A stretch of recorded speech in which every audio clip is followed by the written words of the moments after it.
नमस्कार, vision change India में आपका स्वागत है। मैं मीनाक्षी, काउंसलिंग साइकोलॉजिस्ट और स्पेशल एजुकेटर। सो फ्रेंड्स, आज हम डिस्कस करने वाले हैं पेरेंट्स की साइकोलॉजी के बारे में कि पेरेंट्स और बच्चों की सोच और उनका आपसी तालमेल।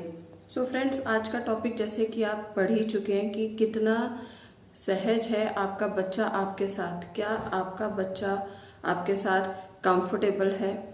क्या वो अपनी हर बात आपसे शेयर कर पाता है? अब क्या वो अपनी कामयाबी की सारी बातें आपसे शेयर करता है? उसकी हार कहाँ हुई है, अपनी मिस्टेक्स, क्या वो अपनी सारी गलतियाँ भी आपसे शेयर कर रहा है? क्या आपकी बेटी आपके बहुत क्लोज है? क्या आपको उसकी सारी बातें पता हैं, उसके दिल की, उसके दिमाग में क्या चल रहा है? इस बात की श्योरिटी आज मुझे कितने पेरेंट्स कमेंट बॉक्स में देने वाले हैं, ये मुझे देखना है। सो फ्रेंड्स, आज हम इसी चीज़ को लेकर डिस्कस करने वाले हैं कि अगर आपका बच्चा आपके साथ सारी बातें शेयर नहीं कर पाता है, आपके साथ कंफर्टेबल आज की डेट में भी नहीं है, तो इसका बेसिक रीज़न क्या हो सकता है। दोस्तों, आज भी ये गैप बना हुआ है। मेरे पास डेली बेसिस पर ऐसे बहुत सारे केसेस आते हैं जहाँ पे बच्चे कहते हैं कि मैम, हम अपनी सारी दिल की बातें पेरेंट्स के साथ शेयर नहीं कर सकते। आखिर हम पेरेंट्स अपने बच्चों के साथ कंफर्टेबल क्यों नहीं है, या ये कह लीजिए कि बच्चे हमारे साथ कंफर्टेबल नहीं है, बच्चे हमसे सारी बातें नहीं शेयर कर पा रहे। सो फ्रेंड्स, ये गलती किसकी हो रही है? कहाँ पे लैकिंग पॉइंट चल रहा है? हम अपने बच्चों के फ्रेंड्स क्यों नहीं बन पा रहे हैं? इस चीज़ को सोचिए ज़रा। ये बात समझने वाली है कि आजकल के टाइम में भी एजुकेटेड पेरेंट्स हैं, मुझे पता है ये बहुत अच्छी बात है, लेकिन फिर भी इतनी अंडरस्टैंडिंग के बावजूद भी आप अपने बच्चों के फ्रेंड क्यों नहीं बन पा रहे हैं? क्या हम सिर्फ एक पेरेंट ही बन सकते हैं? हम उस बाउंड्री को क्रॉस क्यों नहीं कर रहे हैं? क्यों हम एक उस लेवल पे नहीं जा रहे हैं? अपने बच्चों के लेवल पे हम नहीं जा पा रहे हैं। ये एक सोचने वाली बात है। क्या एक माँ अपनी बेटी की सबसे अच्छी दोस्त नहीं बन सकती? आखिर ऐसा क्यों हो रहा है? क्यों मेरे पास ऐसे केसेस आ रहे हैं जहाँ पे एक छोटी बच्ची आके मुझसे ये कह रही है कि मैम, मैं ये बात अपने घर में नहीं बता सकती, ठीक है, लेकिन वो एक आउटसाइड हेल्प देख रही है और अभी आप समझिए उसकी उम्र ही कितनी है ये सब बातें शेयर करने की। सो फ्रेंड्स, ये सब चीज़ें सोचने वाली हैं, इन पे ही आज हम डिस्कस करेंगे। मुझे पता है आजकल के टाइम में बोथ पेरेंट्स आर वर्किंग, दोनों पेरेंट्स काम करते हैं, जॉब पे जाते हैं, शाम को आते हैं। जितना उनसे टाइम दिया जाता है वो अपने बच्चों को देते हैं, लेकिन आपने जैसे मदर फादर बैठे बच्चे के साथ पूछ लिया, हाँ बेटा आज का दिन कैसा रहा, अपने साथ खाना खिलाया, थोड़ा आधा पौना घंटा स्पेंड कर दिया, ये बहुत अच्छी बात है कि आप अपने बच्चे को टाइम दे रहे हैं। बट स्टिल कोई ना कोई तो लैकिंग पॉइंट चल रहा है जिससे आगे हम उसको क्रॉस नहीं कर रहे हैं और बच्चा भी आपके साथ कंफर्टेबल नहीं हो पा रहा है। क्या कुछ ऐसा है?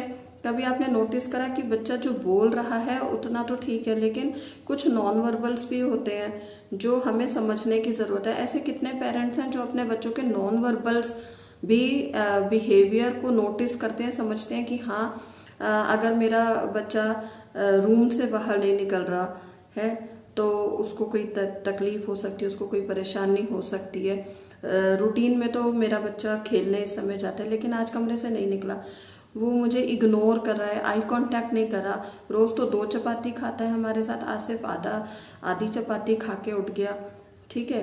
सो कुछ खोया खोया सा लग रहा है, चुपचाप सा लग रहा है। ये कुछ ऐसे नॉन वर्बल्स हैं, सिग्नल्स हैं जिनसे आपको पता चल सकता है कि आपके बच्चे को कोई दिक्कत है, कोई परेशानी है, लेकिन वो आपको भी नहीं बताना चाह रहा है। तो इस समय हमारा फ़र्ज़ क्या बनता है कि हम उस लेवल को क्रॉस करें, उसके साथ जाके बैठें, उसका विश्वास जीतें कि बेटा आप हमसे अपने दिल की सारी बातें शेयर कर सकते हो और हम अपना बेस्ट कोशिश करेंगे उस प्रॉब्लम को सॉल्व आउट करने की। आपको ट्रस्ट बनाने की ज़रूरत है।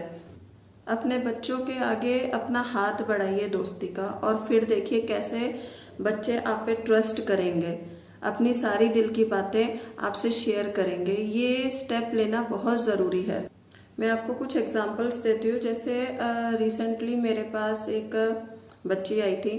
सो 2-3 बार वो मेरे पास आई, बट वो कंफर्टेबल नहीं हो रही थी बात करने में। मुझे उसके लेवल पे जाना पड़ा, उसको कंफर्टेबल कराया अपने साथ, उसके साथ बहुत बातें की, उसके पर्सनालिटी के बारे में एज अ पर्सन उसको मैंने जाना। ठीक है, जब वो मेरे साथ बिल्कुल कंफर्टेबल हो गई, उसके बाद चौथे सेशन में जाके उस लड़की ने अपनी बातें मेरे साथ डिस्क्लोज करी। उस बच्ची ने 6-7 साल की बच्ची है, ज़्यादा बड़ी भी नहीं है, और उसने कहा मैम पहले आप प्रॉमिस करो कि ये बात आप ना मेरी मम्मी को बताओगे ना मेरी दादी को बताओगे। तो बात क्या थी कि पिछले 2 साल से उसका जो सगा मामा है वो उसको फिजिकली अब्यूज़ करा था, और वो ये टॉर्चर चुपचाप सह रही थी। अब आप ही सोचिए, ये इतनी बड़ी मिस्टेक हम लोग कर रहे हैं कि एक बेटी जो है वो अपनी मदर के साथ भी कंफर्टेबल नहीं है, और अगर वो मुझे नहीं बताती तो वो शायद ज़िंदगी भर इस टॉर्चर को सहती रहती। तो मुझे उसके लिए फिर ज़रूरी स्टेप्स लेने पड़े ताकि ये चीज़ रुके, ये जो हो रहा था उसके साथ ये उसी समय स्टॉप किया जाए। तो आप ये सोचिए कि उसके साथ कितना मेंटल टॉर्चर हो रहा था, कितना फिजिकल टॉर्चर हो रहा था, और वो चुप करके सह रही थी। So parents, as a parent मैं भी समझती हूँ कि बच्चों का कंफर्टेबल होना बहुत ज़रूरी है। कई बार इसी चक्कर में कि पेरेंट अपनी बाउंड्री क्रॉस नहीं करते और बहुत बड़े बड़े इंसिडेंट्स हो जाते हैं। सो फ्रेंड्स, ये हमारी मिस्टेक हो रही है, हम सिर्फ एक पेरेंट ही बनकर रह रहे हैं, हम क्यों उनके लेवल पे नहीं जा रहे हैं। मैं आपको एक और केस बताती हूँ। लास्ट ईयर मेरे पास एक छोटा बच्चा का केस आया था, और मुझे फीडबैक जो मिला कि ये 1 साल पहले तक बहुत चुलबुला था, बहुत नॉटी था और बहुत शैतानियाँ करता था। तो हमेशा उसकी स्कूल से कंप्लेंट्स आती थी कि ये कहीं कभी बैठता नहीं है, कभी किसी को मारता है, कभी किसी को मारता है। बहुत एक्टिव था और पढ़ाई में भी बहुत अच्छा था, ठीक है। लेकिन जब मैं उससे मिली तो बहुत शाय था, एकदम रिजर्व्ड, बिल्कुल चुपचाप। तो मैंने कहा कि जैसा आपने बताया वैसा तो नहीं है ये। तो उन्होंने कहा कि पता नहीं इसको इस सेशन में क्या हो गया कि ये बिल्कुल चुप हो गया है। सो बात क्या थी, मैंने फिर उसको जाके स्कूल में क्लासरूम में ऑब्जर्व भी करा, बिल्कुल वो अपोजिट था।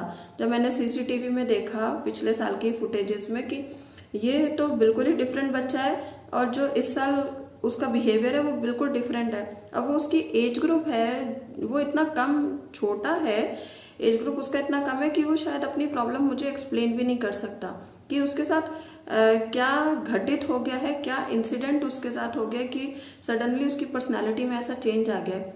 मुझे उसके साथ और सेशंस लेने पड़े, ठीक है, ताकि मैं उसकी दिल की बात जान सकूं। बहुत तरीके से मैंने उसकी दिल की बात जानी, तो जाके मुझे उसकी एक्चुअल प्रॉब्लम पता चली कि हाँ, उसके साथ भी एक मेजर इंसिडेंट हुआ था, और जो वो अपने पेरेंट्स के साथ नहीं शेयर कर पाया, शायद अपने एज ग्रुप की वजह से, एज की वजह से, लेकिन वो इंसिडेंट उसके दिमाग पर हावी हो गया था। सो फ्रेंड्स, अब आपको आइडिया हो गया होगा कि हमें इस बात का पता भी नहीं चलता, लेकिन हम तो अपनी तरफ से अपना बेस्ट दे रहे हैं बच्चों को, बट इस चक्कर में कई बार बहुत बड़े बड़े हादसे भी हो जाते हैं। सो आप सबसे मेरी यही रिक्वेस्ट है कि सिर्फ एज अ पेरेंट बनकर नहीं, उनके फ्रेंड बनकर उनके साथ रहिए। यकीन मानिए, बच्चों का ट्रस्ट जीतने के लिए मैं बहुत मेहनत करती हूँ, जिससे बच्चे मेरे साथ कंफर्टेबल हो सके, अपने दिल की सारी बातें शेयर कर सकें। कई बार बच्चे मुझसे कहते हैं मैम हमारे साथ आके खेलो, मैं उनके साथ खेलती भी हूँ। बच्चों को रेत में खेलना पसंद है, मिट्टी में खेलना पसंद है, मैं उनके साथ बैठ कर उनके साथ टाइम स्पेंड करती हूँ। मुझे इसमें कोई तकलीफ नहीं होती, लेकिन मुझे इसके पॉजिटिव रिस्पॉन्सेज ज़रूर मिलते हैं। बच्चे मेरे साथ बहुत जल्दी अटैच्ड हो जाते हैं, कंफर्टेबल हो जाते हैं, अपनी दिल की सारी बातें शेयर कर लेते हैं। सो आप भी अपनी तरफ से कोशिश कीजिए। आप अपने बच्चे के बारे में बहुत अच्छा जानते हैं और बहुत अच्छा सोच भी रहे हैं, मुझे पता है, इसमें कोई डाउट नहीं है, लेकिन एक कदम आपको और बढ़ाना है। हमेशा पेरेंट बनकर मत रहिए, उनके फ्रेंड भी बनकर रहिए। उनके गेम्स में रुचि लीजिए, उनकी हॉबीज़ में रुचि लीजिए, उनके साथ टाइम स्पेंड करिए। अगर वो चाहते हैं कि आप भी साइकिलिंग करें उनके साथ शाम को पार्क में, तो उनके साथ साइकिलिंग कीजिए, ठीक है। उनके साथ जो जैसा वो करें उनके साथ इन्वॉल्व होइए।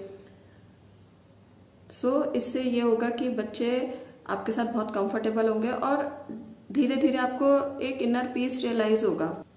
आपको ये रियलाइज होगा एक चेंज आ गया है, आपके और बच्चे के बॉन्ड में वो एक रिश्ता बहुत स्ट्रॉन्ग बन जाएगा। क्योंकि अब आपका बच्चा सिर्फ आपको एज अ पेरेंट नहीं देखेगा, आपको एज अ फ्रेंड भी देखेगा। वो अपने दिल की सारी बातें आपसे शेयर करेगा, आपसे कभी भी कुछ छुपाएगा नहीं।